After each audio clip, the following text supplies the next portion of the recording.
ஆதிக்க வர்க்கத்தினை பார்த்து நீ உயர் சாதி கிடையாது, யாரெல்லாம் உழைக்கிறார்களோ அவர்கள்தான் இந்த மண்ணுக்கு உரித்தானவர்கள், இந்த மண்ணுக்கானவர்கள், இந்த மண்ணினுடைய உயர்ந்த ஜாதி என்று ஒன்ன சொல்லிக்க முடியாது. நீ அவங்க உழைப்புல வாழ்ற, அவர்களுடைய உழைப்பில் உண்டு கொடுக்கக்கூடிய நீ உயர் ஜாதியா? வேலை பார்க்கிற ஏன் பிள்ளைங்க தாழ்ந்த ஜாதியா? நல்லா யோசிச்சு பார்க்கணும். கோயிலுக்கெல்லாம் போறோம், இந்த கோயில்ல கல் எடுக்கிறோம், மண்ணி எடுக்கிறோம், சிமெண்ட் வச்சு எல்லா வேலையும் நம்ம தான் பாக்குறோம். சுருக்கமா சொன்னா பிசி, எம்பிசி, எஸ்சி, எஸ்டி மக்கள் தான் இந்த வேலையெல்லாம் பாக்குறோம்.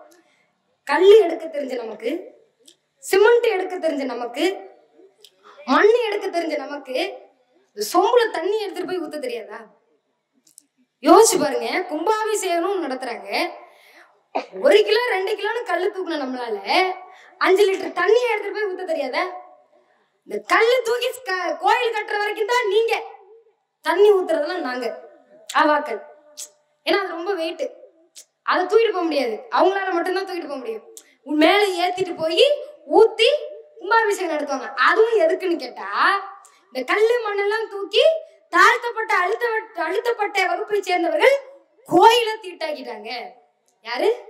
வேலை பார்த்தவங்க எல்லாம் கோயில தீட்டாக்கிட்டாங்க. அந்த தீட்டை கழிக்கிறதுக்காக நாங்க ஜலத்தை வச்சு அபிஷேகம் பண்றோம். இதை ஏற்றுக்கொள்ளக்கூடிய கருத்தா? இதெல்லாம் கேட்டுட்டு தானே இருந்தோம். இதெல்லாம் கேட்டுக்கொண்டு அவாக்களை எதிர்த்து கேள்வி கேட்க முடியாத சூழ்நிலையில தானே நம்ம இருந்தோம். கேள்வி கேட்க முடிந்ததா? சுயமரியாதை அந்த அளவுக்கு தானே இருந்தது. பார்ப்பனர்களுக்கு கூளை கும்பிடு போடுகிற அளவிற்கு தானே நம்முடைய சுயமரியாதை இருந்தது.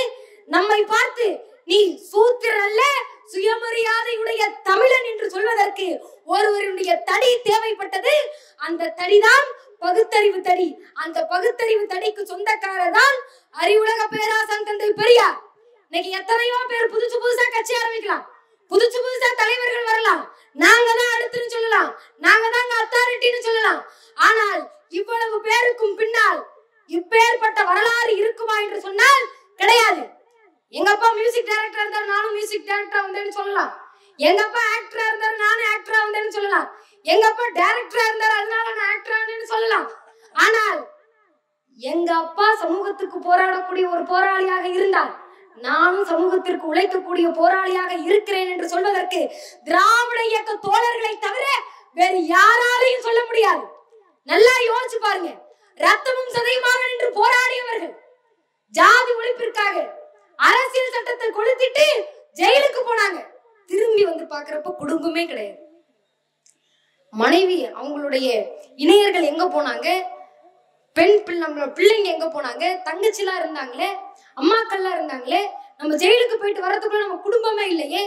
இப்படி குடும்பத்தை கூட உங்களுக்காக தியாகம் செய்து உங்கள் கையில் இந்த நூல்களும் புத்தகங்களும் இருக்க வேண்டும் என்பதற்காக தன்னுடைய சொந்த வாழ்க்கையே தியாகம் செய்த தோழர்கள், கருஞ்சட்டை தோழர்கள், திராவிட இயக்க தோழர்கள் என்பதை இந்த மக்கள் மறந்துவிடக் கூடாது, இந்த மாணவர்கள் மறந்துவிடக் கூடாது.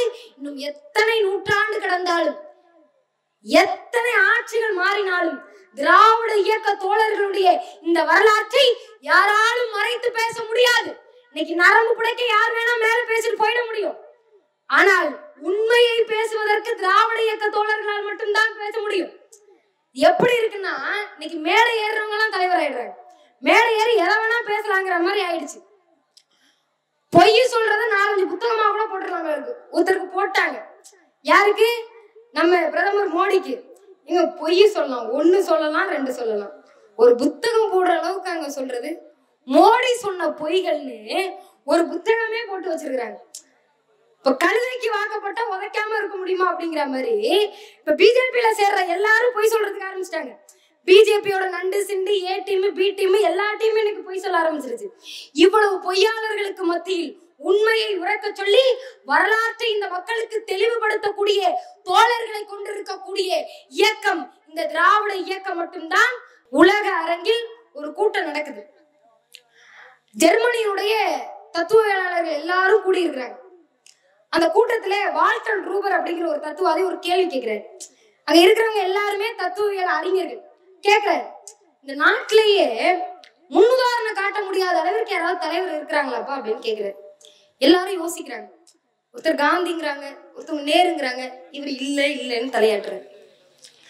எல்லாரும் சந்தேகப்பட்டு சரி சரிப்பா நீயே சொல்லு, யாருதான் முன்னுதாரணமே காட்ட முடியாத அளவுக்கு தலைவரை நீயே சொல்லுன்னு வால்டன் ரூபன் என்கிறவர் சொன்னார், இந்த நாட்டிலேயே முன்னுதாரணம் காட்ட முடியாத அளவிற்கு இந்திய சமுதாயத்தில் ஜாதி என்ற வர்ண அமைப்பை எதிர்த்து போராடிய தலைவர் இதற்கு முன்னாடி இந்த பணியை யாருமே செஞ்சாங்கன்னு சொல்ல முடியாத அளவிற்கு ஐயா தான் சொல்லுவாரு, ஒரு செங்குத்தான மலை மீது ஒரு வட்டப்பாறை நகர்த்தி கொண்டு செய்யக்கூடிய வேலையை நான் செய்து கொண்டிருக்கிறேன் என்று.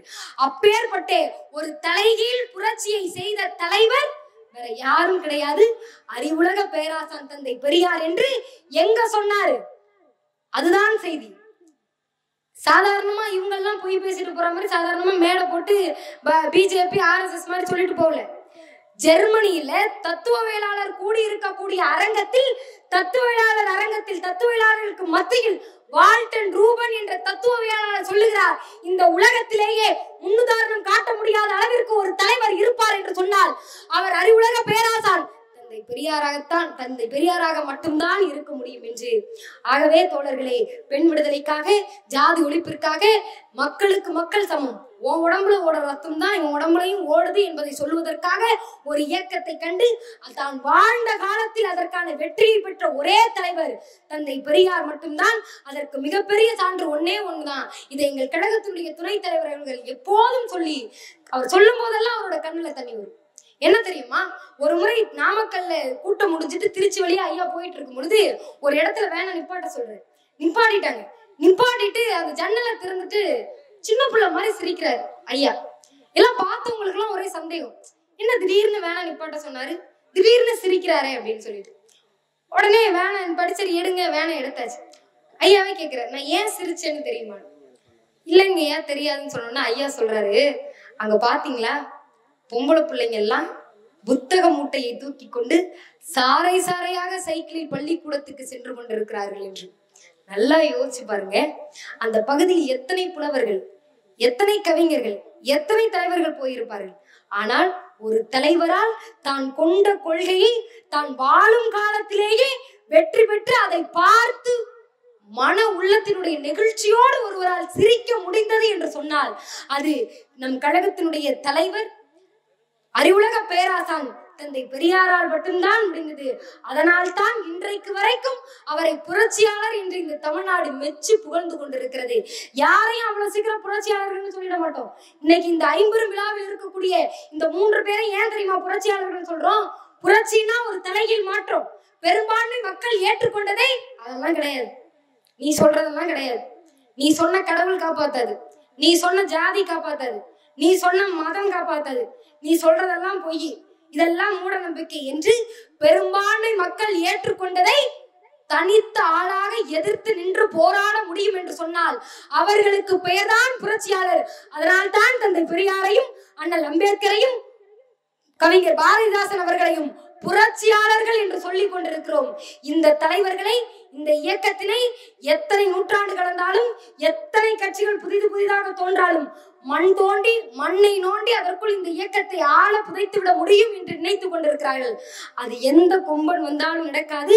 ஏனென்று சொன்னால் இந்த இயக்கம் என்பது தந்தை பெரியாரால் உருவாக்கப்பட்டது, பேரறிஞர் அண்ணாவால் வளர்க்கப்பட்டது, முத்தமிழறிஞர் டாக்டர் கலைஞரால் செதுக்கப்பட்டது, முத்துவேல் கருணாநிதி ஸ்டாலின் என்பவரால், தமிழர் தலைவர் ஆசிரியர் அவர்களால் வழிகாட்டப்பட்டு முத்துவேல் கருணாநிதி ஸ்டாலின் என்பவரால் ஆளப்படுகிற மண். இந்த மண்ணில் ஒருபோதும் ஜாதி பேதத்தை கடைபிடிக்கக்கூடிய, வர்ணாசிரம பேதத்தை கடைபிடிக்கக்கூடிய மதவாத அரசியல் ஒருபோதும் காலூன்ற முடியாது என்று சொல்லி, மானமும் அறிவும் மனிதனுக்கு அழகு, தன்மானத்தோடு வாழ தமிழனே பழகு. நன்றி.